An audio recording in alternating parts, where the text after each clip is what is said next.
자, 이스라엘 역사에서 가장 찬란했던 시대를 뽑아보라고 하면 여러분 어떤 시대를 뽑으시겠습니까? 당연히 다윗 왕국 시대입니다. 사실 이스라엘 백성들은 소수 민족 중에 소수 민족이었습니다. 강한 제국들에 둘러싸여서 늘 침략당하고 짓밟혔던 그런 민족들입니다. 그런데 그들이 유일하게 길을 펴고 살았던 적이 있었습니다. 그때가 바로 다윗 왕조 시대였거든요. 그래서 다윗 왕조 시대에 대해서 자부심을 가지고 있습니다.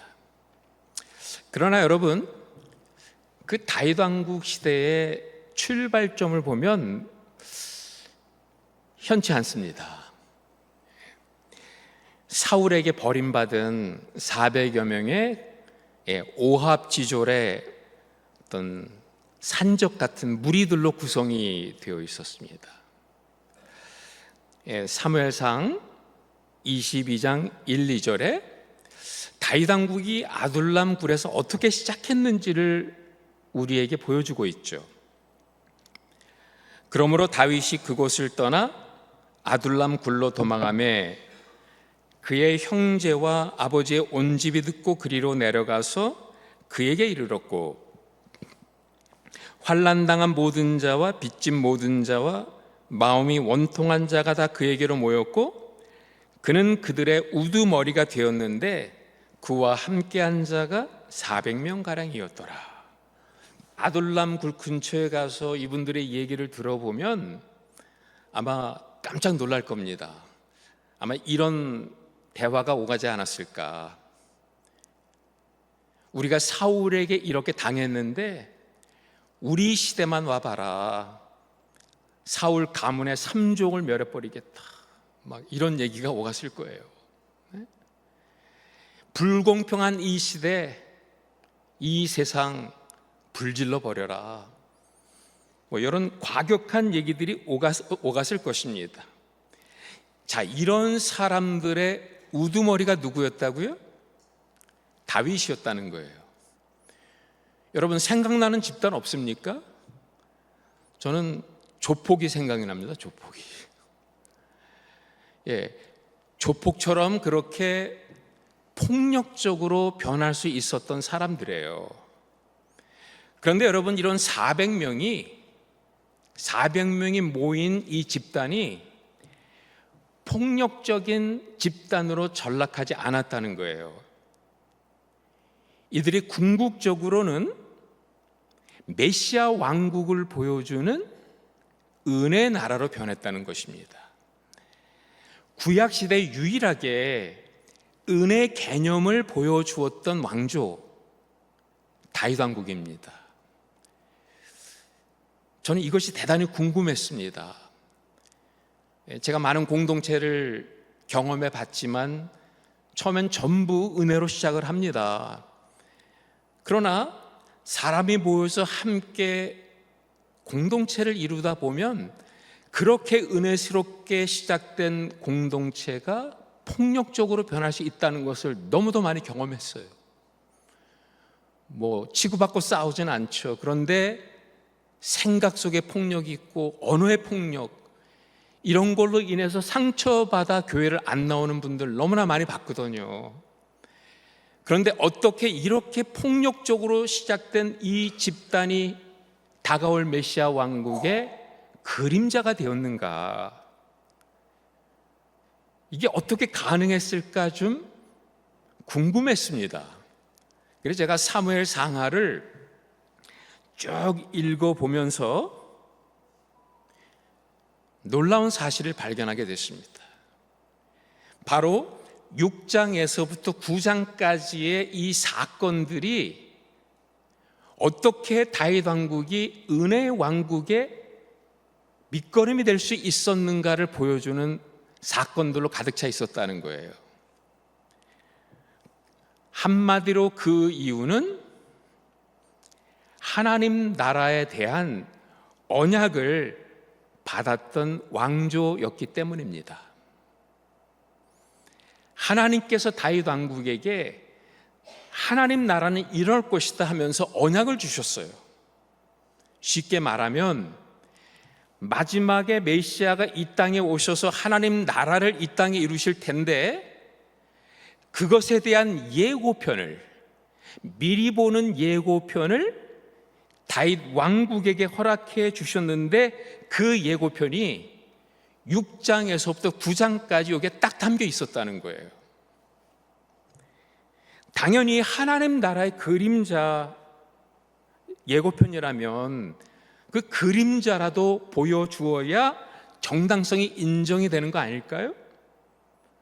다가올 하나님 나라는 은혜의 나라라고 하면 은혜의 그 나눔의 역사가 보여줘야 되고요, 하나님의 임재가 다스리는 나라라면 그런 그림자가 이 안에 다윗 왕국 속에 보여줘야 되고, 아버지와 아들의 관계로 이루어지는 나라라고 하면 그런 아빠와 아들의 아름다운 사랑의 관계가 다윗 왕국의 역사 속에 어느 정도는 보여줘야 된다는 거예요.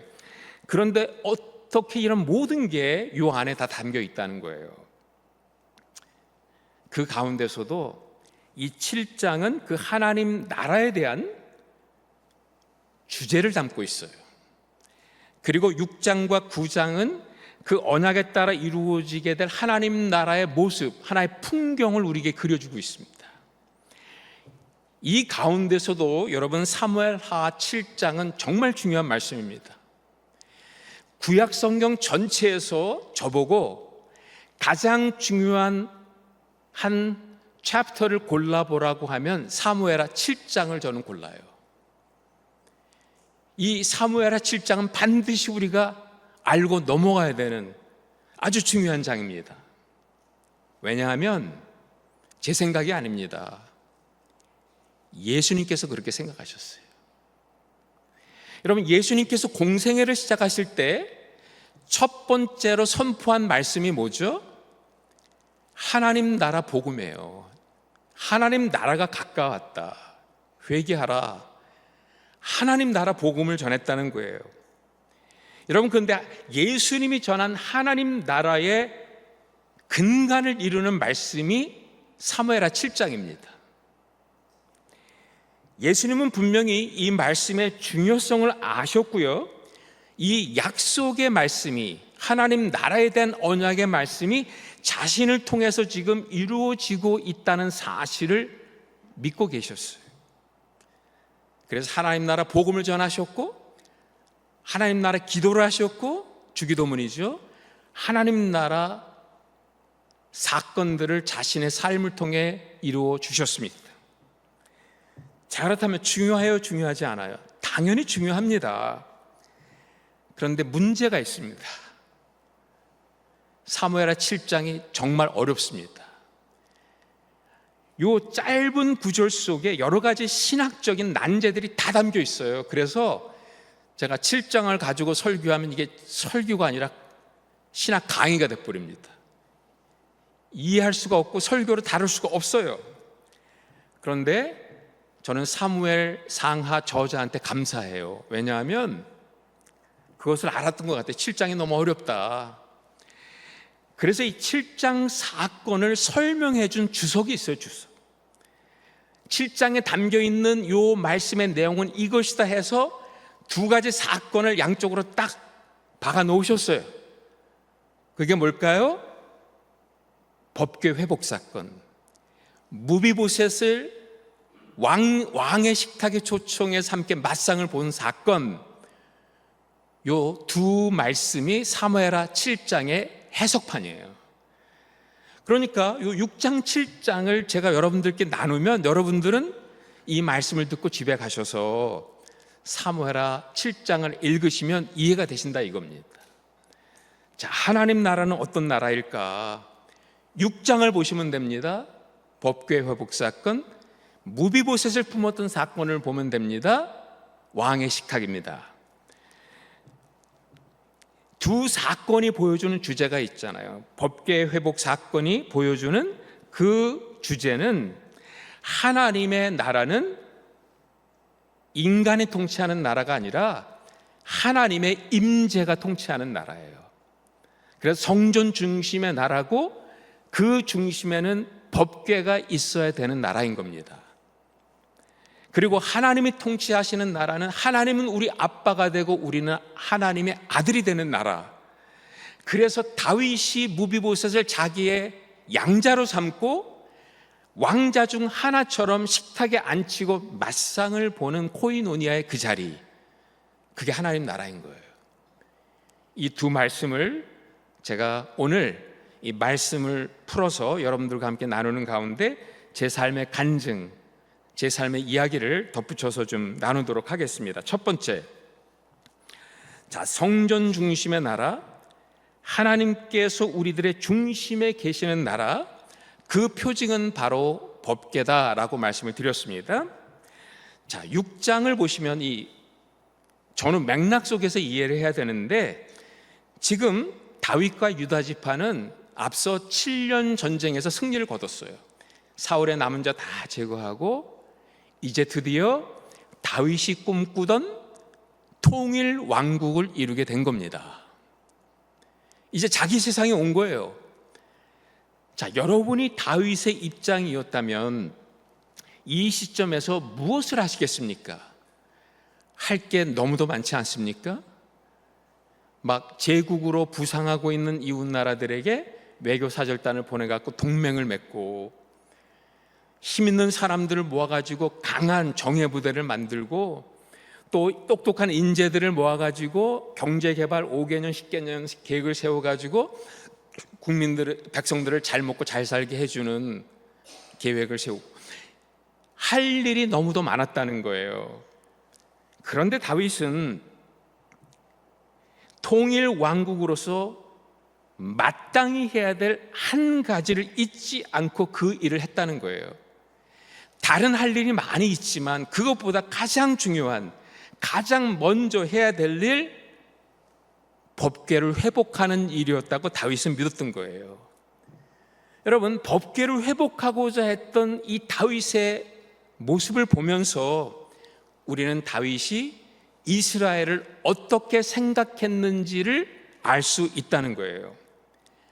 이스라엘은 정치왕국, 경제왕국, 외교왕국이 아니라 그 중심에 하나님이 계셔야 되는 영적인 왕국이라고 생각했다는 겁니다. 내가 통치하는 나라가 아니라 하나님이 통치하셔야 되는 나라였다는 거예요. 그래서 하나님의 임재가 그 중심에 계셔야 된다. 그 하나님의 임재의 상징인 법궤가 있어야 된다라고 생각하고 그 법궤를 회복하고자 지금 모인 거예요. 3만 명을 불러요. 군악대를 초청을 해요. 레위 지파 사람들 데리고 가요. 다시 말하면 이 법궤 회복 사건을 온 민족이 보는 앞에서, 온 백성들이 보는 앞에서 행하고자 했다는 거예요. 즉 민족적 행사로 승화시킨 거죠. 그냥 교회 지도자들 몇 명이서 한 게 아니라는 거예요. 당회원들, 권사님들, 안수 집사님들 몇 명이서 한 게 아니라 온 교인들이 보는 앞에서 이 법궤 회복 사건을 보여주고 싶어 했다는 거예요. 그만큼 다윗은 이 사건이 다윗 왕조의 중요한 전환점이 된다는 사실을 알았다는 거죠. 자, 얼마나 좋은 헌신입니까? 당연히 그러면 이후에 좋은 일만 일어나야 되는 거 아닙니까? 그런데 이상한 일이 벌어져요. 자, 법궤가 아비나답의 집에서 나옵니다. 한 20년 정도 아비나답의 집에서 보존되어 있었던 것 같아요. 근데 그 법궤가 나올 때 소술에 실려져서 나오고 있는데, 아비나답의 두 아들이었던 우사야, 아효가 그 법궤를 호위하면서 가고 있습니다. 그런데 그 법궤가 나곤의 타작만하게 이르렀을 때 소가 뛰었다고 되시요. 왜 뛰었을까요? 그건 저도 모릅니다. 소가 왜 뛰었느냐 중요하지 않아요. 중요한 것은 그 법궤가 소가 끄는 술에 실려져 있었는데, 소가 띠므로 그 법궤가 떨어질 수밖에 없는 위기 상황이 펼쳐지고 있었다는 거예요. 자, 여러분, 이 법궤가 땅에 떨어져서 부서져 봐요. 3만 명 군대 즉사합니다. 하나님의 영광이 곤두박질 쳤다고 아마 다윗 왕국의 영적 권위는 땅에 떨어졌을 거예요. 우사가 그것을 감지하고 좋은 의도로 법궤를 잡을 수도 있었잖아요. 그런데 우사가 그 법궤를 잡음으로 하나님이 진노하사 그를 그 자리에서 데려가 버렸습니다. 아까 우리 성경 읽을 때 여러분 아멘 하셨습니다. 책임지셔야 돼요. 저는 이 성경 읽는데 아멘이 안 나와요. 아니, 하나님 이렇게 냉정하실 수가 있어요? 이렇게 옹졸하실 수가 있어요? 법궤 한번 잡았다고 데려가시다니요. 왜 하나님은 우사를 데려갔을까요? 하나님이 왜 우사를 데려가셨는지에 대해 이유를 알지 못하면 우리의 예배가 예배되기 위해서 반드시 극복해야 되는 두 가지 장애물이 있어요. 그 장애물을 극복하지 못합니다. 왜 하나님께서 우사를 데려가셨을까요? 첫 번째는 하나님의 법궤는 하나님의 방법대로 옮겨야 합니다. 하나님의 법궤는 반드시 막대기에 달아서 레위 지파 사람들에 의해 메고 가야 합니다. 뛰어가도 됩니까? 안 됩니다. 걸어가야 합니다. 분명히 성경에는 법궤는 이렇게 옮겨라 가르쳐 주셨어요. 그런데 오늘 이들은 법궤를 어떻게 옮기고 있습니까? 새 수레에 실어서 옮기고 있었다는 거예요. 어디서 많이 본 장면이죠? 사무엘상 6장 7장을 보면 블레셋 사람들이 법궤를 뺏어가요. 보물단지인 줄 착각한 거예요. 그런데 법궤가 블레셋 진영에 오면서 재앙이 시작이 됩니다. 몇만 명이 막 죽어나가니까 이게 보물단지가 아니라 애물단지구나 해서 그 법궤를 이스라엘에게 돌려줄 때 어떻게 돌려줍니까? 새 수레에 실어서 돌려보내요.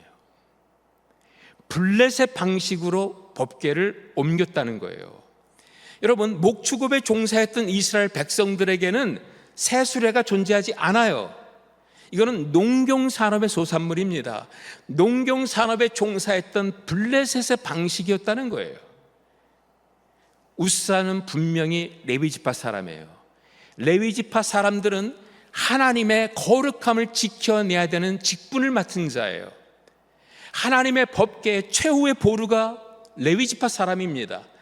그런데 블레셋 문화가 지금 법궤 안방까지 들어왔는데 그것을 지켜내기는커녕 블레셋의 방식으로 법궤를 옮겼던 그것을 하나님이 치신 거예요. 여러분, 법궤를 옮긴다고 다가 아닙니다. 하나님의 방법대로 옮겨야 되는 거예요. 법궤를 회복한다고 끝나는 게 아닙니다.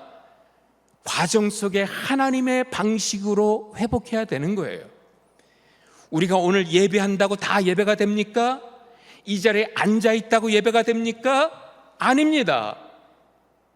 하나님의 영광을 위해서 내가 이 자리에 예배하고 하나님의 이름을 높이기 위해서 이 자리에서 예배하고 하나님의 방식대로 예배할 때 우리의 예배가 예배되는 줄 믿습니다. 제가 이 자리에서 설교한다고 다 설교일까요? 제가 설교를 해봤지만 때로는 내가 이렇게 설교하면서 이건 아니다고 싶을 때가 종종 있어요. 내 자랑하려고 하고 내 이름 남기려고 하고 뭔가 이 설교를 통해서 내 인기를 얻으려고 하는 유혹이 들어올 때가 있다는 거예요. 설교했지만 사람들은 은혜 받았다고 얘기했지만 그 설교가 과연 예배일까? 예배될 수 없다는 거예요. 여러분, 이 시대는 사단도 우리를 공격해오는 방식이 얼마나 진화됐는지 몰라요. 제가 선교를 해보니까 요즘에 사단도 선교 열심히 하라고 밀어주고 도와주는 거 아십니까? 여러분들 교회 봉사하는 거 막지 않아요. 열심히 봉사하라는 거예요. 열심히 봉사하고 열심히 선교하고 열심히 일하라. 그런데 그 가운데 중요한 걸 딱 빼가죠. 선교하고 나서 네 이름 남겨라. 봉사하고 거기에 너의 흔적을 남겨라. 하나님의 영광 아니다, 네 영광을 위해서 그렇게 하면 된다. 거기에 걸려 넘어지는 거예요.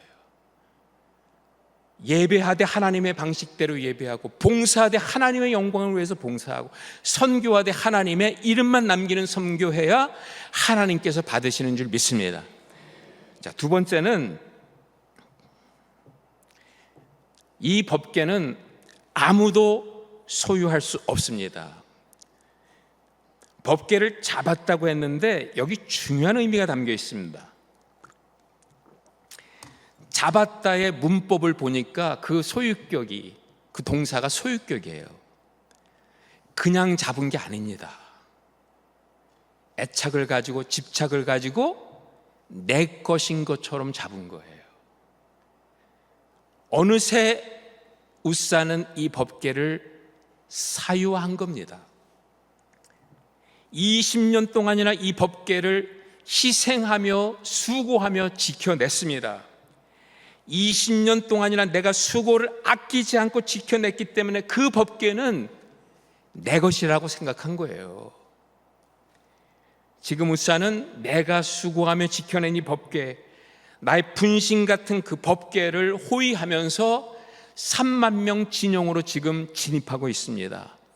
여러분, 이 영적 권위가 보이십니까? 희생하며 수고하며 그 법궤를 지켜낸 웃사의 그 영적 권위를 아무도 건드리지 못합니다. 여러분, 다윗도 법궤를 그렇게 옮겨서는 안 되는 거 알았어요. 분명히 레위 지파 사람들 데리고 갔습니다. 왜? 법궤를 메고 와야 된다는 사실을 알았기 때문에. 그런데 법궤가 새술에 실려져서 나오는 모습을 보면 저거 잘못됐는데 막지 못했다는 거예요. 왜요? 20년 동안 법궤를 지켜낸 그 사람의 그 수고를 생각할 때 그 영적 권위 느껴진 거예요. 여러분, 저도 개척교회를 해봤습니다. 처음부터 더 많이 수고하고 더 많이 희생해서 교회를 세우는데 공을 세우신 분들이 있습니다. 개척교회 멤버들. 그 개척교회 멤버들의 영적 권위가 있어요. 그 영적 권위 아무도 막지 못합니다. 영적 사유화, 이렇게 무서운 것입니다. 하나님께서 우리에게 주신 이 직분 내가 아닙니다, 여러분. 하나님께서 우리에게 허락해 주신 은사, 교회를 세우라고 허락해 주신 겁니다. 심지어 하나님께서 우리에게 주신 이 구원은 내 것이 아니에요. 이것을 내 것이라고 생각하는 순간에 우리는 왜 구원 받았는지를 생각하지 못해요. 이스라엘의 죄를 똑같이 범하는 겁니다. 내 것은 하나도 없습니다. 이런 것들이 내 것이라고 여겨지는 순간 우리는 외쳐야 합니다. 뭐라고요? 베레스 우사, 베레스 우사 외쳐야 합니다. 이 시간 한번 따라 하십시다. 베레스 우사, 베레스 우사. 이 자리에서 내가 수고한 열매를 내가 거두려고 하고, 내가 수고한 그 흔적을 찾아내려고 하고, 내가 수고해서 내가 만졌던 그 손때를 내가 보기 시작할 때, 그때 우리는 스스로 뭐라고 외쳐야 된다고요? 베레스 우사. 다 하나님의 것입니다. 그때 하나님의 것을 하나님께 다시 돌려드릴 때 우리 교회 안에는 끊임없이 하나님의 은혜가 흘러 넘치게 될 줄로 믿습니다. 제가 부목사 사역을 했던 교회가 있습니다. 아마 여러분들도 잘 아시는 교회일 텐데, 미주의 동양선교교회라고, 그 당시에 세계에서 가장 많은 분들이 모이는 이민교회였었습니다. 제가 30대 초반에 그 교회에서 행정 목사를 했습니다. 그 교회 행정 목사는 유일하게 부목사들 중에 당회를 참석할 수가 있었습니다. 근데 정말 어린 목사였죠. 30대 초반이니까. 처음에 당회를 들어갔는데 저는 깜짝 놀랐습니다. 미주 최대 이민교회인데 그 당회 들어간 첫날에 의자 들고 싸우는 거예요. 제가 너무 충격을 받아가지고 그때부터 제 거취 문제를 놓고 기도하기 시작했습니다. 40일 작정 기도를 했어요. 그런데 40일 작정 기도 끝나는 그날에 청빙 서류가 날아온 거예요. 그것도 제가 2세 목회를 했던 모 교회에서 이제 자기네 자녀들을 잘 키웠다고 1세 목회 담임 목사로 저를 청빙해 준 거예요. 여러분, 제가 그 청빙 서류를 들고 어떻게 생각했을까요? 40일 작정 기도한 거 후회했습니다. 왜 그런지 아세요? 그 교회는 가고 싶지 않았어요. 그 교회 가면 저는 감당할 수 없다고 생각했어요. 왜냐하면 그 교회는 원로 목사님의 가족들이 모이는 교회예요. 그리고 이 원로 목사님 가족들이 북한 산정연교회 출신들입니다. 저희 아버지 뻘 되는 분이에요. 가족교회라는 소문이 나서 교인들 다 떠나고 한 50명쯤 남았는데 하다 안 되니까 저를 부른 겁니다. 가족회의에서 50명 중에 32명이 목사님 가족이었어요. 원로 목사님이 계셨고요, 원로 목사님의 남동생이 음악 목사님이에요. 원로 목사님의 누님의 남편이 수석장로예요. 여동생의 남편이 차석장로입니다. 막내 여동생의 남편이 삼석장로예요. 그 교회 당회는 목사님 가족회의였습니다. 그 가족회의에서 저를 담임 목사로 부른 거예요. 자, 40일 작정 기도했는데 저는 가야만 합니다. 그런데 도저히 가고 싶은 마음이 없는 거예요. 가면 내가 죽을 것 같은 거예요. 제가 선배 목사님들 만나서 여기 가야 되냐고 물으면 전부 반대했습니다. 근데 어떻게 안 갑니까? 기도했기 때문에 가기로 결정을 했습니다. 근데 가기 전에 식구들 만나서 좀 기도회를 해야 되겠다, 그리고 좀 각오를 다져야 되겠다 해가지고 당회원들 다 불렀습니다. 그리고 열심히 기도한 후에 제가 이런 질문을 던졌어요. 여러분들이 가장 존경하는 목사님이나 장로님 한 분을 정하라. 그리고 왜 존경하는지를 말씀해 달라. 왜냐하면 저도 존경받는 목사가 되고 싶어서 그 존경받는 분들을 그리면서 저도 그렇게 돼야 되겠다라고 생각했기 때문이에요. 그런데요, 존경하는 목사님, 장로님 이야기가 나오는데 한국 기독교 역사가 다 나오는 거예요. 피 흘림의 역사 그 자체예요. 권사님이 이렇게 말씀하십니다. 주기철 목사님 아들을 가장 존경하는데, 왜냐하면 자신은 예수님보다 더 오래 살 수 없다고 33살에 순교하셨대요. 그분을 가장 존경한다는 게 그분에게 유년주일학교 때 말씀을 배웠다는 겁니다.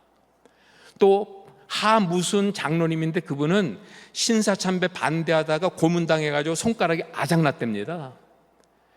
그 원로 목사님은 신사참배 반대하다가 초등학교 5학년 때 퇴학당했습니다. 그분의 아버님은 순교당했습니다. 완전 한국 기독교의 피해 역사를 다 말씀해 주는 거예요. 집에 돌아오는데 너무나 심란한 거예요. 제가 그분들에게 존경받는 목사가 돼야 목회하잖아요. 그럼 제가 그분들에게 존경받기 위해서 저는 어떻게 돼야 돼요? 손가락 아작 나야 되는 거예요. 33살에 순교해야 되는데 저는 2년 더 살았어요.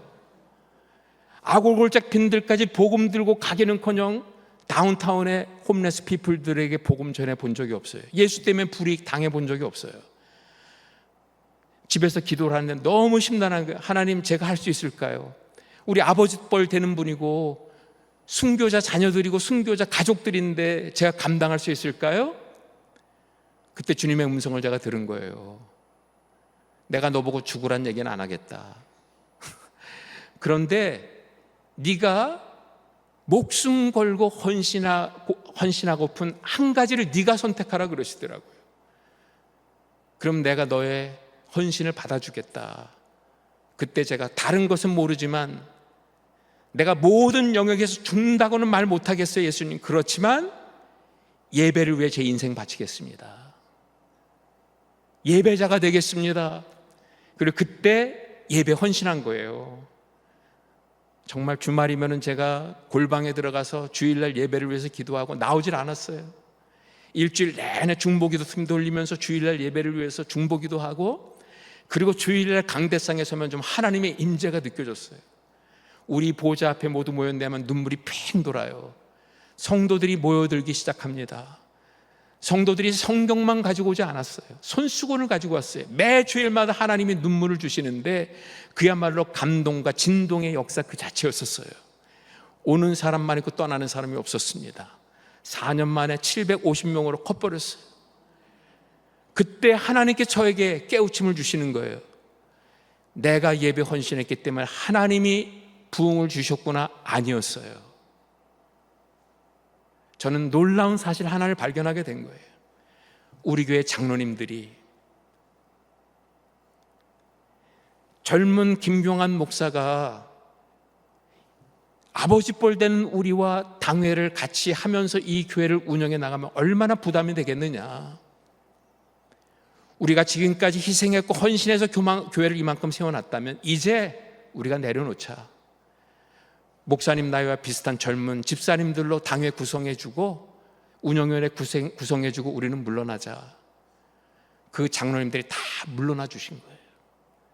그리고 30대 젊은 안수 집사님들과 함께 운영위원회로 교회 모든 행정과 인사 처리를 한 거예요. 그 생각을 제가 못한 거예요. 누구보다 더 많이 희생했고 누구보다 더 많이 수고했어요. 그래서 이 교회를 이만큼 세웠어요. 그런데 그분들이 내 것이라고 말하지 않았다는 거예요. 교회를 사유하지 않았다는 거예요. 다시 한번 하나님 앞에 자신들의 헌신을 돌려드리면서 권리 포기를 했을 때 하나님이 그 권리 포기의 공간 속에 성령의 충만함과 은혜 역사를 주셔서 이 교회가 이렇게 부흥된 거예요. 여러분, 그렇습니다. 더 많이 수고하신 분들이, 더 많이 희생하신 분들이 하나님 다시 한번 나의 희생과 헌신을 주님께 돌려드립니다. 주님, 은혜의 역사를 이어가소서, 부흥의 역사를 이어가소서. 그렇게 우리가 헌신할 때 하나님 가만히 있지 않으십니다. 이 교회 부흥 주십니다. 우리 모두가 그 자리에 있었으면 좋겠어요. 내가 가진 것 내려놓고 권리 포기하고 하나님 다시 한번 이 교회 부흥의 역사, 선교의 역사 허락해 달라고 기도하는 그 자리에 하나님께 주시는 은혜가 넘칠 수 있게 되기를 바랍니다. 웃사가 죽어나갔다는 것은 분명히 빨간불입니다. 교회의 빨간불을 볼 때 진행하면 안 됩니다. 빨간불을 볼 때는 기다려야 되고 머물러야 되고 하나님의 음성을 기다려야 합니다. 빨간불일 때는 하나님 앞에 무릎을 꿇어야 합니다. 다윗은 그렇게 했을 것 같아요. 그런데 3개월 후에 법궤를 옮겨 놓은 오베데돔의 집에 하나님이 축복을 주셨다는 말씀을 들어요. 파란불입니다. 놀랍지 않습니까, 여러분? 20년 동안 법궤를 보존했는데 한 사람 죽어나갔어요. 3개월 법궤를 보존했는데 그 가족이 축복받았어요. 길이가 중요한 게 아니에요. 어떻게 법궤를 보존하느냐가 중요하다는 거예요. 성경을 찾아보니까 오베데돔의 집안의 가문들은 성전의 문지기들이었어요. 문지기로 내가 여기를 지킵니다. 문지기로 내가 영광을 지킵니다. 문지기로 하나님의 거룩하심을 지킵니다. 그 예배를 받으셨던 거예요. 그리고 축복해 주신 겁니다. 자, 그러자 다윗은 신바람 나서 3만 명 다시 모아요. 레위지파 다시 불러요. 군악대 다시 초청해요. 그리고 법궤를 움직이기 시작하는데 서둘지 않습니다. 레위지파 사람들에 의해서 6걸음 행함의 제사를 드리고 6걸음 행함의 제사를 드리고, 우리 한국 사람들 좋아하는 말 있잖아요. 빨리빨리. 여러분, 선교지 가면 현지인들이 다 따라해요. 우리 한국 사람들 뭐 빨리빨리. 여러분, 예배는 서두르면 안 돼요. 일주일에 이 모든 과정이 다 예배의 여정인 것입니다.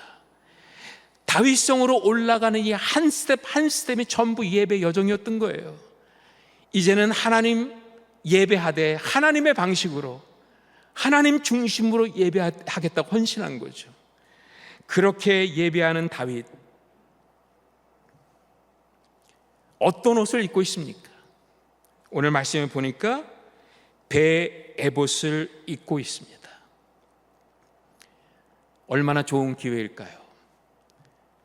투구를 쓰고 왕복을 입고 칼을 차고 준맛하고 칼을 번쩍 들면서 법궤 앞에서 내가 여러분들의 새로운 왕입니다. 드디어 다윗 왕권이 시작됐습니다. 한꺼번에 그 권위 올라갈 것 같아요. 그러나 여러분, 다윗은 예배를 가지고 장난치지 않았다는 거예요. 여러분, 예배를 가지고 플레이 게임 하면 안 돼요. 장난치면 안 됩니다.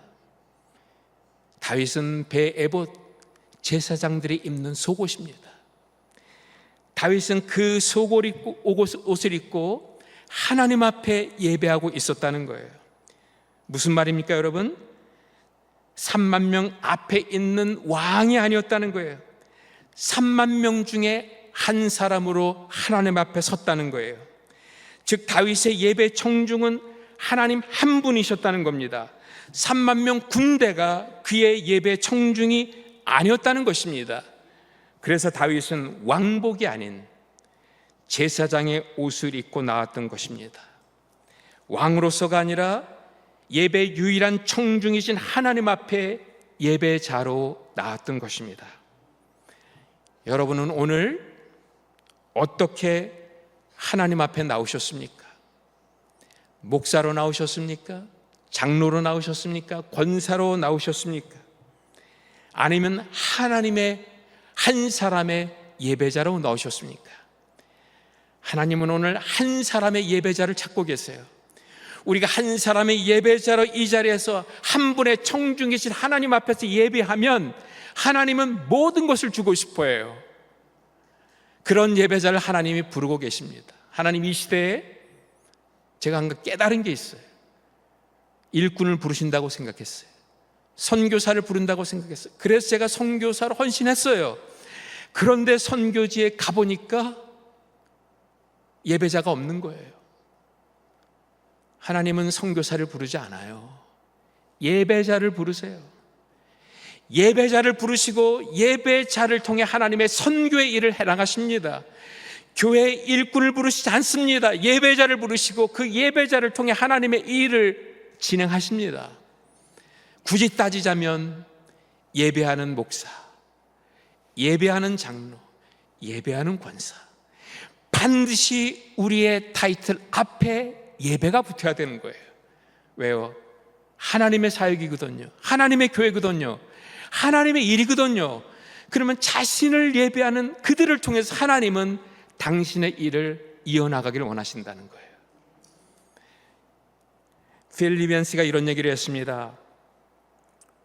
오늘 이 시대 예배가 예배되지 못하는 이유는 교회 청중이 너무 많다는 거예요. 교회 설교자는 그 공동체에 앉아 있는 성도님들을 자신의 설교를 듣는 청중인 양 착각하고 말씀을 전한다는 거예요. 또 성도님들은 마치 본인들이 목사님의 설교를 듣는 청중인 양 착각하기 때문에 그 설교에 대해서 점수를 매긴다는 거예요. 그런 예배 하나님은 주실 게 없다라는 거예요. 우리의 예배 청중은 하나님 한 분이시다라고 말씀했어요. 여러분, 하나님 한 분이 청중 되신 예배만 해도 그 예배 하나님이 역사하세요. 하나님이 일하세요. 하나님이 주고 싶어 하는 게 너무도 많아요. 여러분, 그렇게 하나님이 찾으시는 한 사람의 예배자가 될 수 있기를 주님의 이름으로 축복합니다. 그런 예배 우리는 어떻게 드려야 될까요? 다윗은 보니까 하나님 앞에서 예배하는데 그냥 예배 안 합니다. 배에 에봇을 입고 배꼽을 드러내며 덩실덩실 춤을 추며 하나님 앞에 예배하는데 세상도 없고 나도 없고 하나님 한 분만 보는 거예요. 3만 명을 보지 않습니다. 하나님의 임재 안에 있는 자기 자신의 모습을 하나님 앞에 그대로 있는 그대로 드러내고 있었다는 거예요. 성경에 나오는 가장 아름다운 예배자의 모습, 저는 이 모습을 담고 싶어요. 여러분들도 이 모습을 닮았으면 좋겠습니다. 이것을 우리가 어떻게 표현할 수 있을까요? 달리 표현할 길이 없습니다. 온몸으로 드리는 예배, 온몸으로 주님 앞에 예배하는 예배자, 그런 예배자가 우리가 되었으면 좋겠습니다. 이어령 씨를 제가 좋아하는데 이효령 씨가 쓴 수필집에 각 나라 음식 문화를 비교한 아주 재밌는 글이 있습니다. 각 나라의 음식 먹는 그 습관에 따라서 특징이 다 있다는 거예요. 이 불란서 사람들은 이 미각으로 음식을 먹는다고 해요. 그러니까 불란서 식당 가서 이 테이스팅 푸드, 코스 요리를 시키면 7개, 8개 정도가 나옵니다. 근데 정말 먹어보면 조금씩 나오는데 이게 저 사람들은 진짜 맛으로 먹는구나, 배부르려고 먹는다? 그게 아니더라고요. 근데 인도 사람들은 어떻게 먹을까요? 인도 사람들은 촉각으로 먹어요. 손으로 먹잖아요. 인도 사람들은 손끝에 혀가 달렸다고 믿어요. 그래서 손으로 만지다가 느낌에 안 좋으면 입에 안 넣습니다. 아주 심각합니다. 촉각으로 음식을 먹어요. 일본 사람들은 어떻게 먹어요? 시각으로 먹죠. 눈에 보기에 좋아야 돼요. 그래서 세팅을 아주 예쁘게 합니다. 자, 그러면 여기 한국 아닙니까? 여러분들 한국 분들이시죠? 한국 분들은 어떻게 음식을 먹을까요? 양으로 먹는다고 많이들 생각하세요. 근데 그분은 뭐라고 하시냐면 온몸으로 음식을 먹는다는 거예요, 한국 사람들은. 그러면서 한 예를 드셨는데 남녀가 데이트를 나갔답니다. 그런데 이 자매님이 용감하게 쌈밥을 시켰대요. 쌈에다가 된장 얹어놓고 밥 얹어놓고 불고기 얹어놓고 이걸 싸보니 이게 자기 입에 2배야. 근데 그걸 입에다 꾸겨 넣는다는 거예요. 그리고 안면 근육을 수축해 가면서 그 음식을 목구멍에 넘기는 그 모습을 보는 남자가 와, 매력적이다 이랬다는 거예요. 온몸으로 음식을 먹는 우리만이 이해할 수 있는 문화다라는 거예요. 여러분, 우리는 온몸으로 음식을 먹는 게 뭔지 알아요. 때문에 우리는 온몸으로 예배하는 게 뭔지 말 안 해도 설명 안 해도 느낌이 옵니다. 여러분, 눈에 보기에 좋아서 좋은 예배 아니에요. 느낌이 좋아서 좋은 예배 아니라는 거예요. 내 입맛에 맞는 설교 들었다고 다 좋은 설교 아닌 겁니다. 십자가 못 박혀 돌아가신 예수님이 온몸으로 나에게 다가오셨기 때문에 내가 예수님을 만날 수 있는 방법은 이거 하나입니다. 온몸으로 주님을 만납니다. 그렇게 내가 온몸으로 예배하는 예배자로 서 있을 때 하나님은 다 주고 싶어 한다는 거예요. 그런 예배자를 찾으세요. 여러분, 이번 주일부터 우리의 예배가 달라졌으면 좋겠어요. 온몸으로 예배하는 여러분들로 인해서 예배 부흥이 일어날 수 있게 되기를 바랍니다. 모든 것의 시작은 예배예요.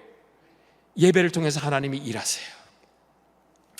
제가 마지막으로, 첫 번째 포인트의 마지막으로 우리 아내 간증 하나 하고 마치겠습니다. 제가 개척교회 하는 동안에 우리 아내가 6번밖에 교회를 못 나왔어요. 늘 나오고 싶었죠. 그런데 일어나질 못하는 거예요. 몸이 너무 아파서 목사 사모인데도 교회를 나오지 못했습니다. 그런데 1년에 한 번 연중 행사꼴로 나오는 거예요. 저희가 개척교회 당시였는데 우리 아내가 거의 1년 만에 교회를 나온 거예요. 그 당시에 우리 교회가 예배드렸던 곳이 대학교의 강당이었는데 앞에서부터 뒤에까지 거리가 상당히 멉니다. 그러니까 제일 뒤에 앉으신 분들이 눈을 감으면 안 보여요. 근데 여기는 다 보이네요. 그러니까 주로 그 자리엔 누가 앉으셨냐 하면 사랑하는 아내를 따라 나와주신 좋으신 남편들이 거기 앉아 계세요. 그러니까 아내들은 신앙이 좋은데 자기들은 신앙이 없어요. 그러나 아내 따라서 나와주신 거예요. 그러면 어떻게 하느냐? 예배 시작하면 깊은 안식으로 들어가시죠. 예배가 시작되자마자 주무시기 시작하는데 정말 하나같이 다 예배가 끝나면 눈을 다 뜹니다. 저는 절대로 거기를 보면서 설교하지 않았어요. 근데 한 주간 거기를 보면서 설교할 수밖에 없었어요. 왜? 깡마른 35kg, 36kg밖에 되지 않는 하얀 옷을 입은 여자가 서 있는데 우리 아내인 거예요. 1년 만에 교회 나온 겁니다. 그러니까 찬양팀이 막 신나가지고 뜨겁게 찬양을 하는 뒤에서 손을 들고는 막 할렐루야 아멘 외치면서 같이 찬양을 해요. 장로님이 기도를 하시는데 장로님 혼자의 기도가 아닌 거예요. 옆에서 아멘 아버지 믿습니다. 그러니까 주무시러 오셨던 분들이 다 잠이 깬 거죠. 잘 수가 없는 거예요. 자, 목사가 설교할 때는 좀 가만히 앉아 있어야 은혜가 되는 거 아닙니까? 목사 사모님들은 다소곳이 앉아 있어야 성도들한테 칭찬 듣고 존경받습니다. 그런데 그렇게 순에 빠진 여자가 제가 설교를 하는데 더 난립니다. 설교가 막 잘 나가면 저 뒤에서 막 응원을 합니다. 71년도에 미국에 왔기 때문에 영어권이에요. 그래서 영어로 Keep preaching, brother. 계속 설교하라고. 설교가 좀 삼천포로 빠지면 손을 들고는 Help him, Jesus 그러는 거예요. 주님 도와달라고. 저 혼자 설교하는 것 같지 않았어요. 그 모습을 본 어떤 집사님이 저러다 쓰러지겠다. 저러다 쓰러지면 예배 망친다. 누가 사모님을 병원에 데리고 가느냐? 내가 가서 말려야지. 예배가 끝나자마자 우리 아내에게 달려가더니 사모님 그렇게 예배하시면 어떡합니까? 그러다 쓰러지면 누가 병원에 모시고 갑니까? 그냥 앉아 계세요 제발. 그랬을 때 우리 아내가 평소에 생각했던 이야기 하나 한 거예요. 집사님, 오늘 이 예배가 제 인생의 마지막 예배가 될 수 있습니다. 제 인생의 마지막 예배 저는 그냥 드릴 수 없습니다. 하나님께서 찾으시는 그 예배, 전심으로 주님을 찾고 온몸으로 주님을 예배하며 한편의 예배를 가지고 나는 주님 앞에 서렵니다. 하나님께서 찾으시는 그 한 사람의 예배자에 제가 여기 있습니다라고 말하고 싶어요. 그때 그 주변에 있었던 우리 장로님들이 다 감동을 받으신 거예요. 우리 사모님이 예배자로 있는 한 우리 교회 안전하다. 우리 사모님이 예배자로 있는 한 하나님 하늘문을 열어주시고 여기에 역사하신다. 그렇게 오늘도 신령과 진정으로 예배하는 자를 찾으시다가 그 예배자를 만난 거로 가만히 있지 못하시고 우리 가운데 오셔서 자기의 얼굴을 보여주시는 분입니다. 그래서 우리는 예배가 예배되는 곳에 예배하고 나오면 하나같이 상식적으로 이렇게 얘기합니다. 내가 하나님을 만났다고. 하나님 만나 주십니다. 여러분, 그런 예배로 우리가 함께 나아가면 좋겠어요. 이번 주일의 예배부터 그렇게 달라지면 좋겠습니다. 여러분들이 이 교회 예배 부흥을 일으켜 주시고요, 이 교회에 일어난 그 예배 부흥으로 인해서 하나님 나라가 정말 여기 임하고 하나님의 임재가 통치하는 그 역사들을 보게 되기를 바랍니다. 자, 두 번째 포인트입니다. 두 번째는 무비보셋 사건을 통해서 하나님이 우리 아빠가 되시는 나라예요. 관계 중심의 나라예요. 우리가 예배자로 서 있는 것도 중요하지만 옆에 있는 형제 자매와 코이노니아를 나누는 건 너무도 중요합니다. 그런데 코이노니아가 힘들다고 얘기합니다. 목사님 예배는 좋은데 관계가 너무 힘들어요. 그래서 예배만 드리고 가렵니다. 이러는 분들이 너무도 많아요. 여러분, 잘못된 겁니다. 자동차 타이어 빵꾸 나는 거 무서워서 운전 안 하지 않잖아요. 우리가 예배했다면 그 다음에는 성도들 간의 아름다운 교제, 나눔이 있어야 되는 거예요. 그런데 어떻게 우리가 나눌 건가? 이것을 하기 위해서는 반드시 관계를 회복하는 법을 배워 나가셔야 돼요. 바로 그게 하나님 나라 방식이에요. 오늘 다윗은 그것을 우리에게 가르쳐주고 있습니다.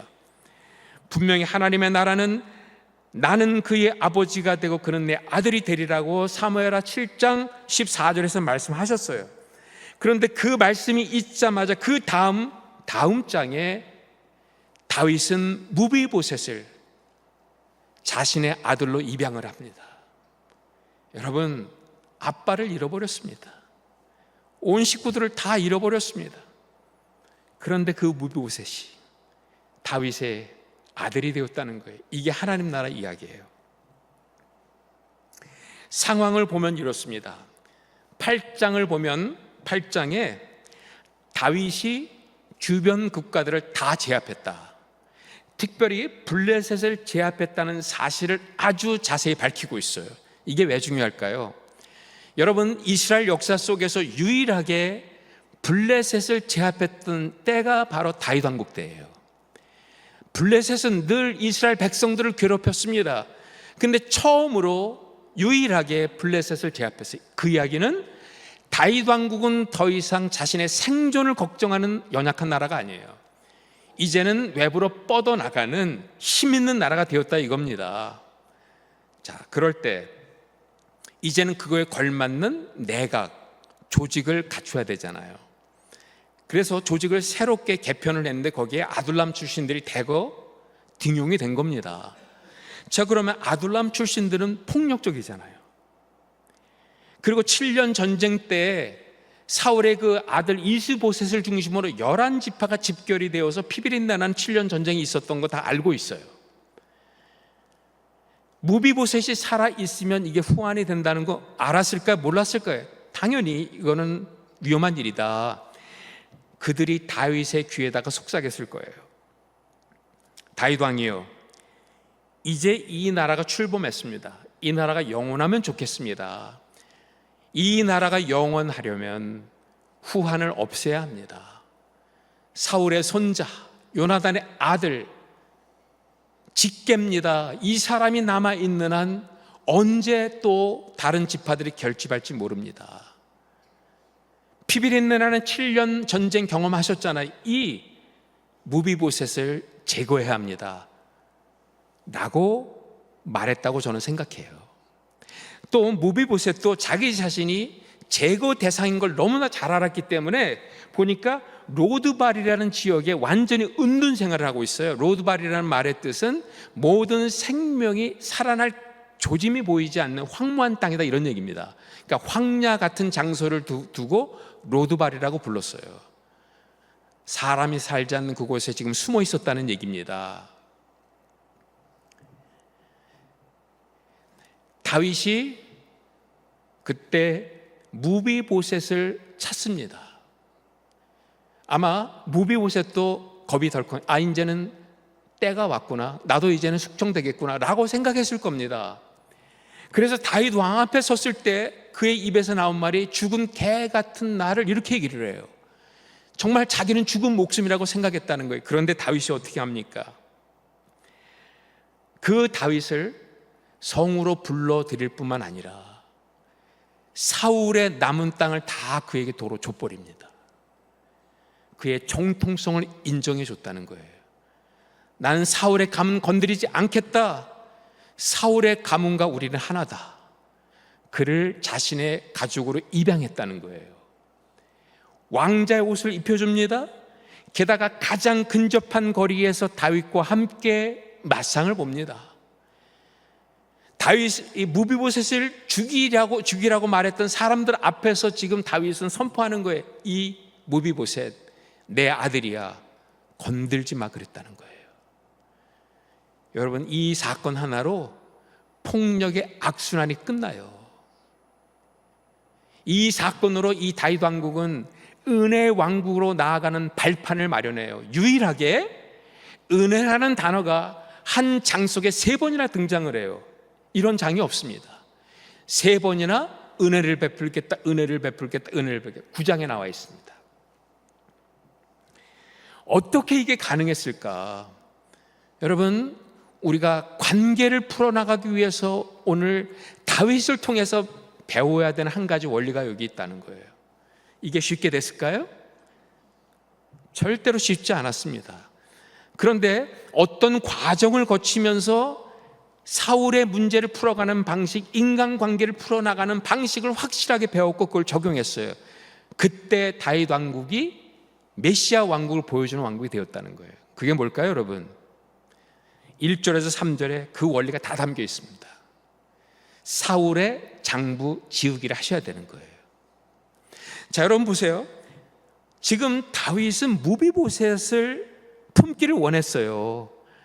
그런데 무비보셋만, 내가 사랑하고픈 무비보셋만 보이지 않았다는 거예요. 무비보셋을 초청하려고 했더니 무비보셋과 함께 떠오르는 2사람이 있었어요.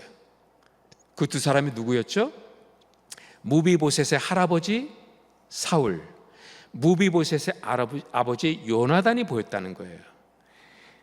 흥미로운 것은 이 2사람은 다윗에게 상반된 인물이에요. 사울은 다윗을 죽이려고 했습니다. 요나단은 다윗을 살리려고 했습니다. 무비보셋을 사울의 손자로 볼 것이냐, 무비보셋을 요나단의 아들로 볼 것이냐, 어떻게 보느냐에 따라서 한 사람이 죽어나갈 수도 있고 한 사람이 살 수도 있어요.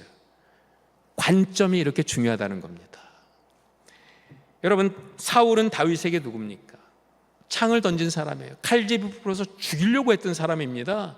그러니까 사울만 생각하면 다윗은 사울에게 당한 많은 아픈 상처들이 기억 속에 떠올라요. 그 모든 아픔이 다윗의 메모리 뱅크 속에, 기억 속에 다 저장되어 있어요. 이것을 저는 사울의 장부라고 부르고 싶어요. 무비보셋의 일을 처리하기 위해서 사울의 장부를 끄집어냈습니다. 사울의 장부를 펼쳤습니다. 어떻게 됐을까요? 내가 이렇게 당했으니 갚아줘야지. 죽어나가는 거예요. 자, 그런데 또 다른 한 사람이 떠올라요. 요나단입니다. 요나단은 다윗에게 어떤 사람이죠? 사울이 던진 창을 막아주었습니다. 자기가 왕이 될 수 있었는데 다윗에게 왕자리 양보하고 목숨 걸고 그가 왕이 되는데 길을 내준 사람이에요. 요나단을 생각하면 다윗의 메모리 뱅크 속에 그가 받은 많은 사랑의 추억들이 떠올라요. 이게 그의 기억 속에 다 기록되어 있습니다. 이것을 저는 요나단의 장부라고 부르고 싶어요. 무비보셋의 일을 처리하기 위해서 요나단의 장부를 끄집어냈습니다. 펼쳤습니다. 어떤 일이 벌어졌을까요? 내가 은혜를 입은 대로 갚아줘야 되는 존재, 사랑의 대상이 된 거예요. 자, 다윗에게 이 두 장부가 내면에 있었습니다. 이 두 장부가 싸우고 있어요. 사울의 장부를 펼치면 한 사람 죽어나갑니다. 요나단의 장부를 펼치면 한 사람 살아납니다. 용서할 것인가 복수할 것인가, 지금 전쟁이 벌어지고 있어요. 여러분, 가장 치열한 영적 전쟁, 바깥에 보시면 안 돼요. 여기에 벌어지고 있어요. 내 안에서 우리는 수도 없이 그 누구를 죽이기도 하고 살리기도 해요. 여기를 다스려야 되는 겁니다. 마음을 다스려야 되는 겁니다. 지금 다윗은 이렇게 영적 전쟁이 가장 치열한 내면에서 어떤 장부를 끄집어내서 펼쳤습니까? 사울의 장부를 불질러 버렸습니다. 요나단의 장부를 끄집어냈습니다. 펼쳤습니다. 그래서 오늘 말씀을 보니까 요나단을 인하여 은총을 베풀겠다 3번이나 외쳐요. 요나단 때문에, 요나단 때문에. 사울 때문에가 아니었다는 거예요. 요나단이 원인이 된 인간관계의 자리로 나아가겠다. 사울이 원인이 된 인간관계 자리로 나아가지 않겠다. 즉 사랑과 용서가 작동하는 그런 인간관계 자리로 나아가겠다. 아무리 미움과 증오가 힘이 있다 할지라도 미움과 증오가 작동하는 그런 인간관계 자리를 나는 거부하겠다라고 지금 선포하고 있는 겁니다. 그때 한 사람이 살아났습니다. 요나단을 인하여 은총을 베풀었고 요나단은 다윗의 아들이 되었다는 겁니다. 자, 여러분 한번 적용해 보겠습니다.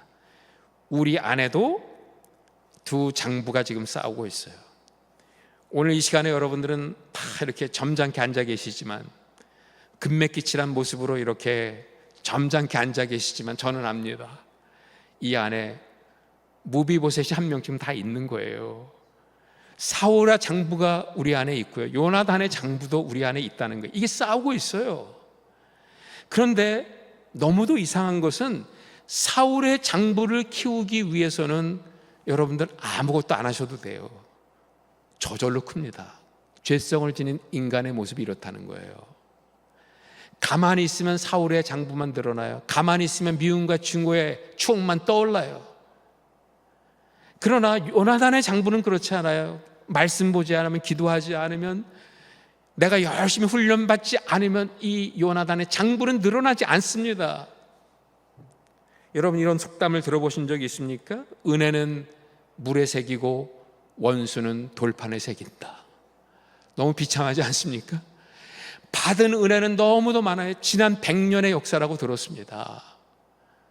제가 하나님 앞에 주님, 100년 정도 된 교회에 저는 가서 나의 뿌리를 찾고 싶어요.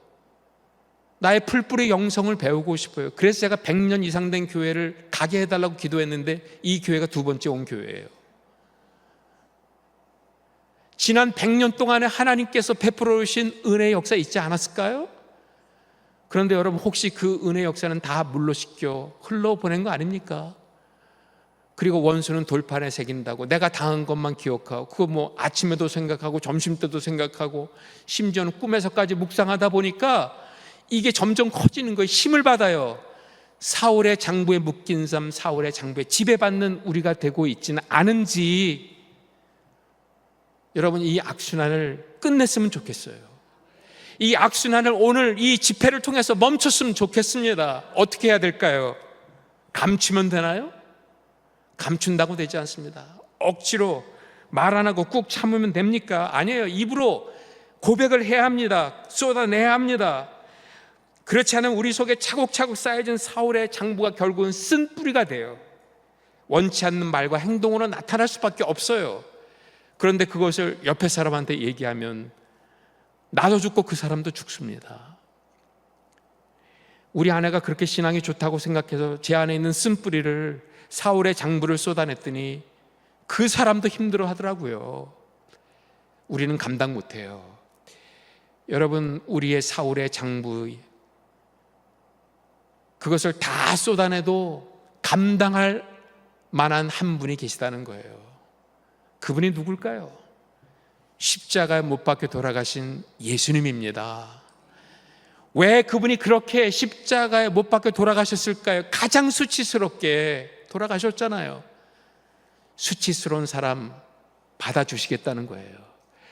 가장 억울하게 십자가에 못 박혀 죽으셨잖아요. 억울한 사람 오라는 거예요.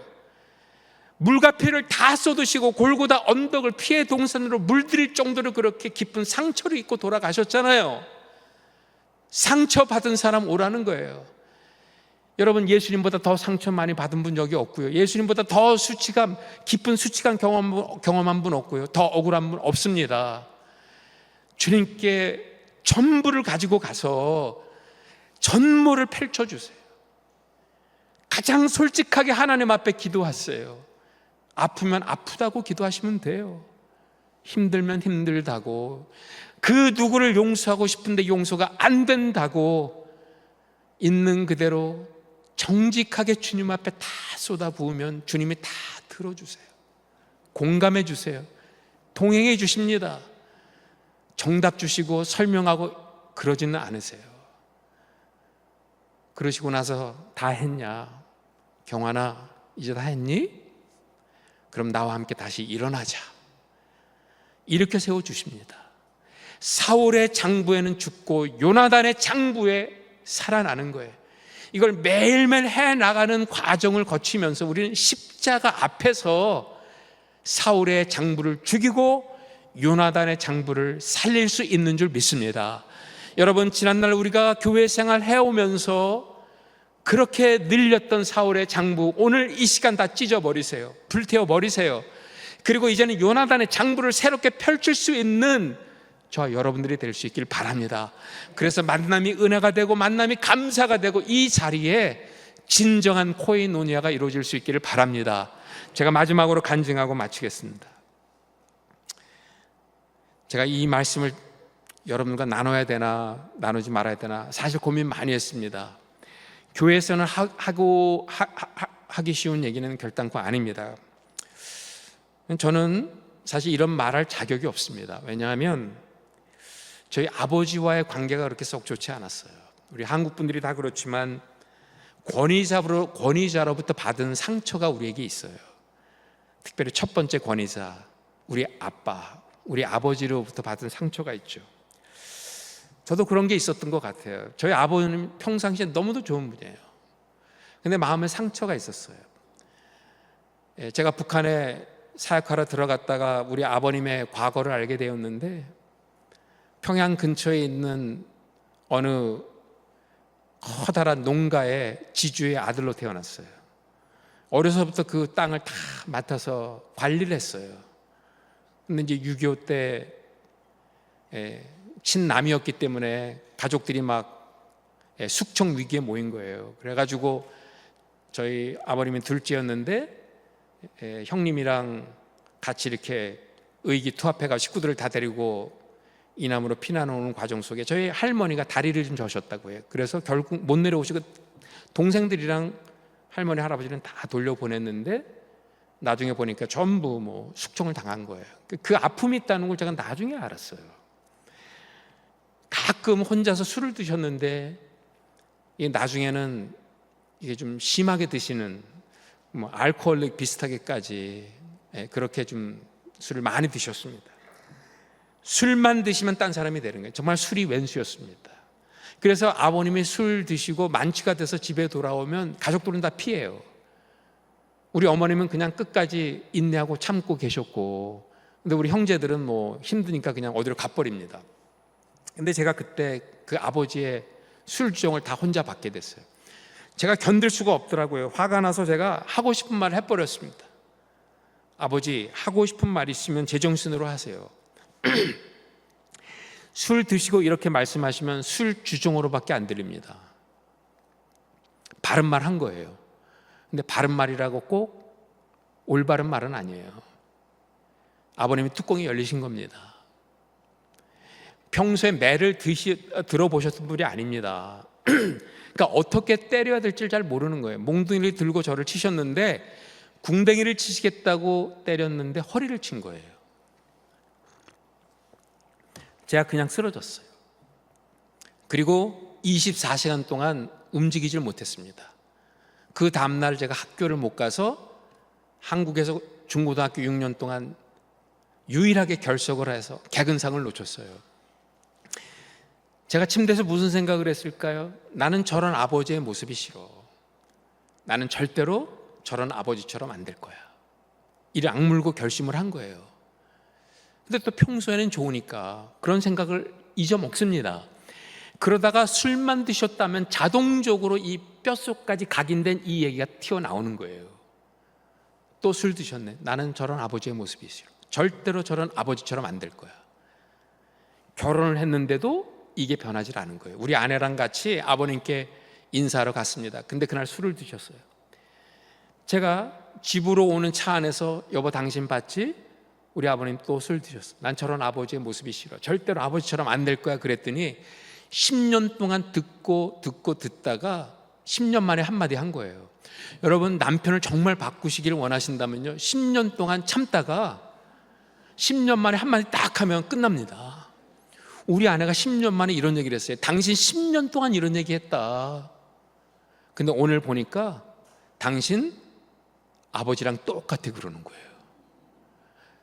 제가 깜짝 놀랐습니다.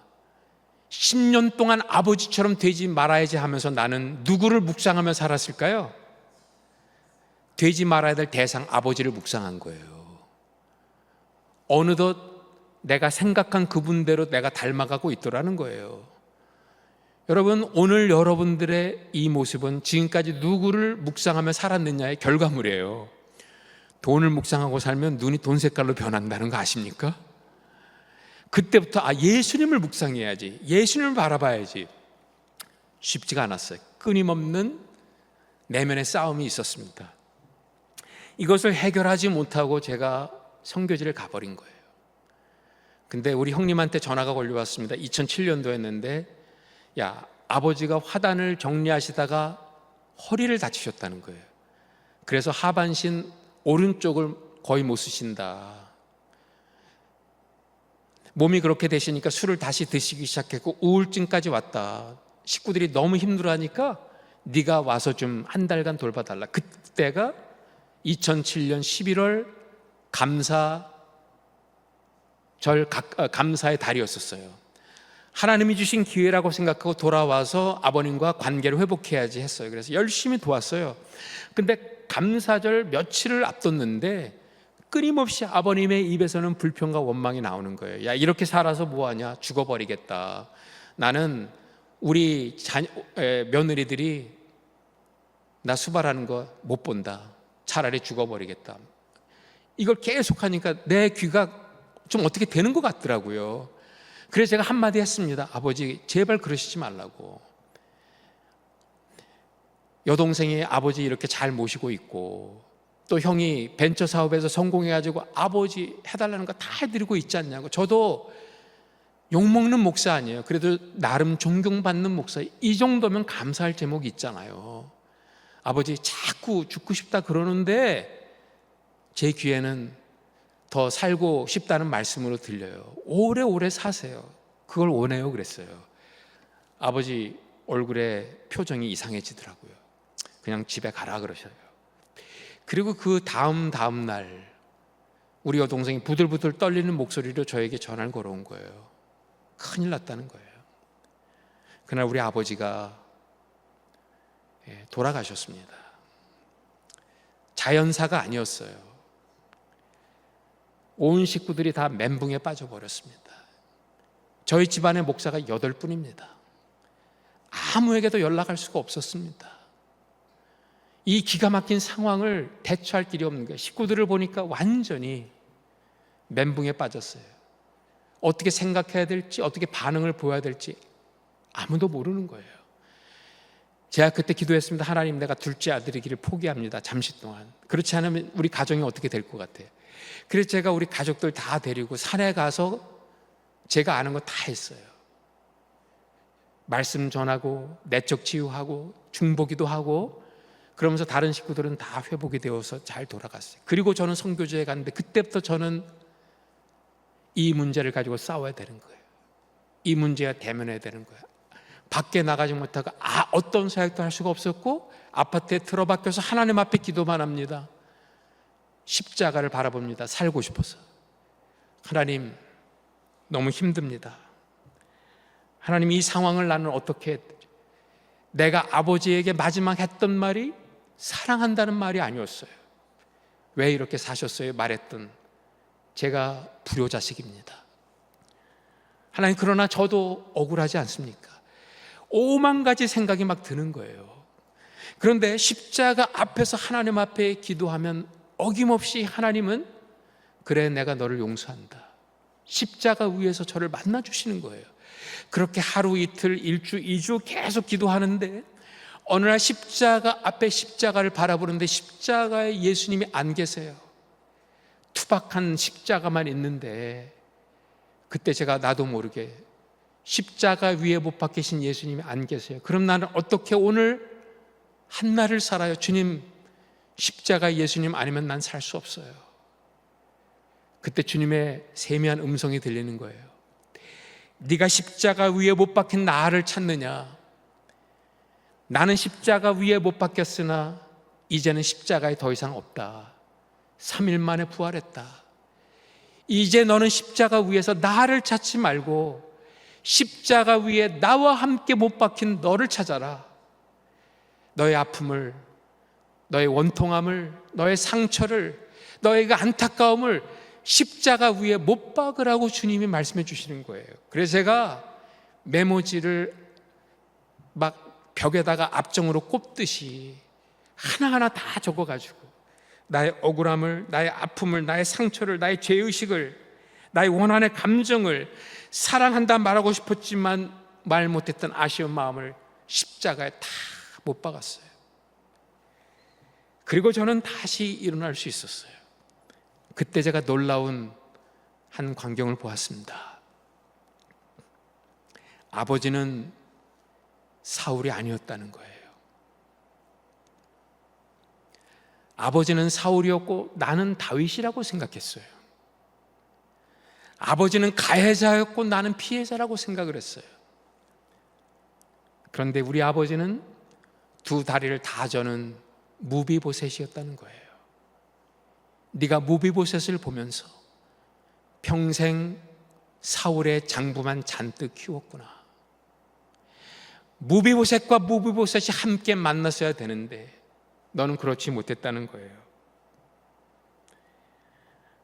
그때 사울의 장부를 찢어 버리라는 거죠. 그래서 사울의 장부를 찢어 버렸더니 그 뒤에 숨겨져 있던 요나단의 장부가 떠오르는 거예요. 우리 아버지가 나를 사랑하셨다는 것을 보여주기 시작하는 거예요. 저희 아버지는 미국에서 평생 청소부로 일하시다가 청소부로 은퇴하셨습니다. 사실 이민 처음 가서 저희는 가족들끼리 형과 우리 아버님과 제가 같이 청소를 해서 우리 집안이 살 수가 있었어요. 그런데 어느 날 병원 청소를 하는데 그 병원, 우리가 했던 그 병원에 강도가 들어온 거예요. 의사들이 퇴근하기 전에 강도가 들어와 화장실에 숨어 있다가 의사들이 다 퇴근하고 저희 청소부가 들어와 있을 때 권총 강도가 딱 나와가지고 저희들에게 총을 들이댔어요. 그리고 우리 지갑 뺏어가고 우리 자동차 뺏어갔어요. 그때 그 아버지의 얼굴이 떠오르는 거예요. 부들부들 떠시면서, 야, 이거는 나 혼자 해야지, 너희들이 이거 같이 하다간 큰일 나겠다. 이제 내가 이 청소는 다 할 테니까 너희 둘은 열심히 공부해서 너희들 갈 길 찾아라. 그 얘기가 떠오르는데 제가 잊고 살았던 거예요. 요나단의 장부였었어요. 제가 그 장부를 보면서 주님 감사합니다. 아버지 감사해요. 그런데 여러분 너무 억울해요. 살아 계셨을 때 했었어야 되는데. 여러분 오늘 여기에 모인 여러분들은 저와 같은 후회가 없었으면 좋겠어요. 교회를 가보면 교회는 예수의 피를 나눈 공동체라고 하는데 왜 우리가 성도들끼리 그렇게 반목해야 합니까? 성도들끼리 그렇게 편 가르기를 해야 합니까? 어느 교회 가보니까요, 교회 문제로 부부가 이혼하게 생겼더라고요. 한쪽 그룹에 가보니까 이분들은 누구 편이고 이분들은 또 다른 편이에요. 근데 가보니까 세상 같으면 그냥 술자리에서 해결할 수 있는 건데 해결이 안 돼요. 왜 그런지 아십니까? 우리는 하나님 편인데 저쪽은 사단 편이라는 거예요. 다른 쪽에 가보니까 여기가 하나님 편인데 저희가 또 사단 편이라는 거예요. 중보기도 열심히 해가지고요, 그게 다 굳어져 버렸어요. 부르는 찬송 양쪽 그룹이 똑같아요. 마귀들과 싸울지라 죄악 보면 형제예요. 그때 누군가가 벌떡 일어나서 누가 가해자고 누가 피해자입니까? 우리는 다 두 다리를 저는 무비오셋입니다. 우리는 다 예수님의 십자가 못 박은 가해자들입니다. 그런데 예수님께서 우리를 왕의 식탁에 초청해 주셔서 아들 삼아주시고 딸 삼아주시고 한 테이블에서 같이 예수 그리스도의 피와 살을 나누는 형제 자매 아닙니까? 우리가 다시 테이블에서 만납시다. 그렇게 누군가가 선포할 때 여러분 이 교회 안에 삼위일체 하나님이 나누셨던 그 사랑이 우리 안에 넘쳐날 줄로 분명히 믿습니다. 여러분 이렇게 되었을 때, 이렇게 사랑의 원리로 한 사람을 품게 되었을 때 어떤 일이 벌어졌는지 아십니까? 다윗이 무비보셋과 맞상을 보는데 무비보셋은 더 이상 로드발에 살지 않아도 된다는 거예요. 장애인은 성 밖에 살아야 돼요. 그런데 다윗과 함께 맞상을 보는 거로 그는 성 안에 살더라. 다윗의 무비보셋의 인생에 전환점이 온 겁니다. 아빠와 아들의 관계가 이루어진 겁니다. 여러분, 주님께서는 오늘 왕의 식탁을 마련해 놓으시고 우리 한 사람 한 사람을 그 식탁에 초청하십니다.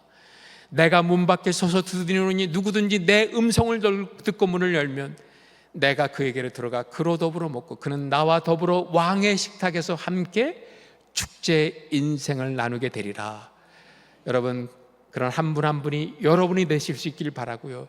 이 교회에 그런 놀라운 코인원의 역사가, 하나님 나라의 역사가 날마다 일어날 수 있게 되기를 주님의 이름으로 축원합니다. 여러분, 이 시간에 우리 함께 기도하십시다. 기도할 때 이 시간에 우리의 마음에 있는 한 사람의 무비보셋을 생각하시면 좋겠어요. 그리고 이제는 주님, 이 무비보셋을 향하여 내가 나아갑니다. 무비보셋을 나의 왕의 식탁에 초청합니다. 주님, 그와 함께 맞상을 보기를 원합니다. 우리의 관계에 하나님 임하시고 그리스도의 십자가의 사랑이 넘친 바 되어서 그리스도의 십자가 안에서 함께 예수님의 살과 피를 나누는 형제자매 되게 하여 주옵소서. 외롭고 힘들고 지친 이 세상의 많은 영혼들이 우리의 그 사랑의 공동체의 모습을 보면서 이 교회를 찾게 하여 주옵소서. 새 계명을 너에게 주노니 서로 사랑하라. 내가 너희를 사랑한 것처럼 너희는 서로 사랑하라. 너희가 그렇게 서로 사랑하면 하나님이 그 안에 계신다고 말씀해 주셨습니다. 아버지, 우리의 사랑으로 말미암아 하나님을 이 세상에 증거하는 우리 교회 되게 하여 주옵소서. 그렇게 우리 간절히 같이 기도하시고 제가 마무리 기도하겠습니다. 사랑의 아버지 하나님, 은혜를 감사합니다. 이 재단에 하나님의 은혜를 부어주시고 하나님 나라를 이루어 주셔서 감사합니다. 하나님, 이제는 예배자로 여기에 서 있는 한 분 한 분을 통해서 하나님 임재가 통치하는 것을 보게 하여 주옵소서. 하나님의 나라가 우리 가운데 임하는 것을 보게 하여 주옵소서. 하나님 앞에 예배하되 신령과 진정으로 예배하고 온몸으로 주님을 찾고 전심으로 주님을 찾는 하나님, 주님께서 찾으시는 그 한 사람의 예배자 내가 되게 해 주시기를 간절히 원합니다.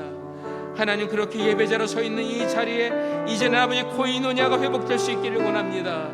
형제가 연합하는 그 모습을 보면서 하나님의 입에서 감탄사가 터져나오고 하나님이 우리를 보시며 나의 자녀들이 사랑하는 모습을 보니 너무 좋다, 감탄사로 말씀하시는 음성이 들리게 하시고, 그래서 그 자리에 하나님께서 영생을 선포하시는 것을 우리가 친히 경험할 수 있도록 인도해 주시기를 간절히 원합니다. 하나님, 이 교회에 회복을 주시며 이 교회에 부흥을 주시며 이 교회 아버지 다음 단계로 나아갈 수 있는 비전을 주시며 아버지 그 모든 것의 출발점이 오늘 하나님 나라인 것을 믿사오니 예배의 자리, 코이노니의 자리 다시 한번 회복할 수 있는 은혜를 하나님 허락해 주시기를 간절히 원합니다.